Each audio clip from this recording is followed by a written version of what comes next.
Hey guys, my name is Michaela. Today we'll be going through some basic weave concepts along with a little bit of body tracing and some more advanced tricks that we can build upon with those concepts. So today we'll be looking at a few basic concepts which can build into various weaving tricks and spinning tricks, which would also include some fun body tracing such as these, and alternatively these ones. So to start off with, the concept that we'll be building on is static rotations with the fans leading either with the thumb or the pinky. We're starting with the thumb-led rotations. We can begin by practicing a sweeping motion across our body to behind our hip. We can apply this to other parts of the body. So an important drill that you can work with is just seeing which areas you can use this weave to pass the fan around. The same applies for pinky-led rotations, where we can start sweeping downwards instead of over. We'll be sweeping down behind the body, out, around, back to the start. We can do the same thing over the front of our body to cross over the non-native shoulder, and the same with the non-native hip. With the left hand, we can do the same, starting with thumb-led rotations in front and behind the head on the native side, opposite shoulder and opposite hip.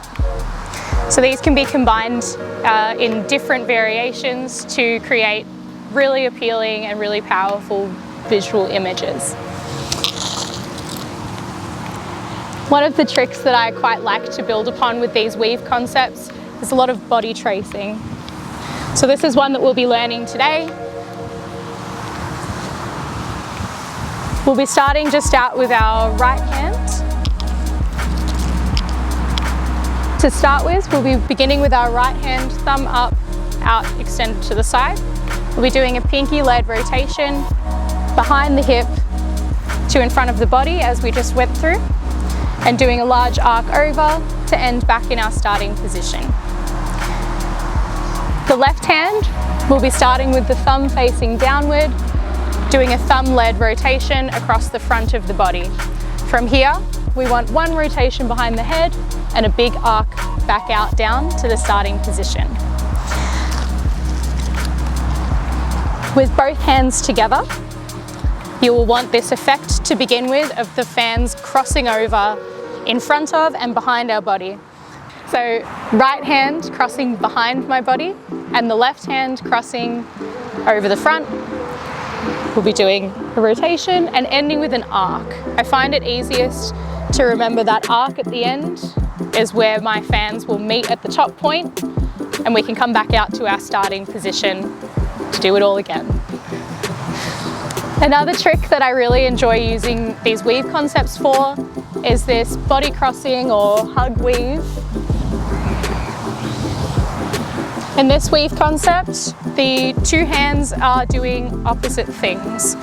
So my right hand, because I too tend to cross it on front and it's just my personal preference to lead with, is doing a pinky-led weave on one side of my body, the opposite side, while my left hand will be doing a thumb-led weave on the right side.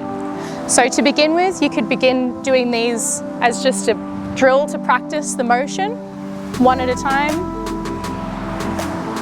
And when you're ready to get into the whole motion, I'll demonstrate one hand first. So I tend to start with my right hand crossed over the top with my palms facing forwards. My arms are essentially following each other around my body as I perform this motion. And what I want to do is meet 4 points on an imaginary clock almost. So we'll start from 6 o'clock. We want to rotate up to my left side, given that I'm starting with my right hand in front. My hands are now at 9 or 3, and my right hand will do a pinky-led weave behind my back, coming out the top, and then continuing the arc all the way back down, back to 6 o'clock. Similarly for my left hand, If it's starting behind my right, as so, it will be coming up as I perform my pinky lead weave. Now my left hand is in the front, and as we come back down on this side of the arc, we'll be doing a thumb lead weave under the arm and ending up back in our start position. So with both hands together, it should look something like this.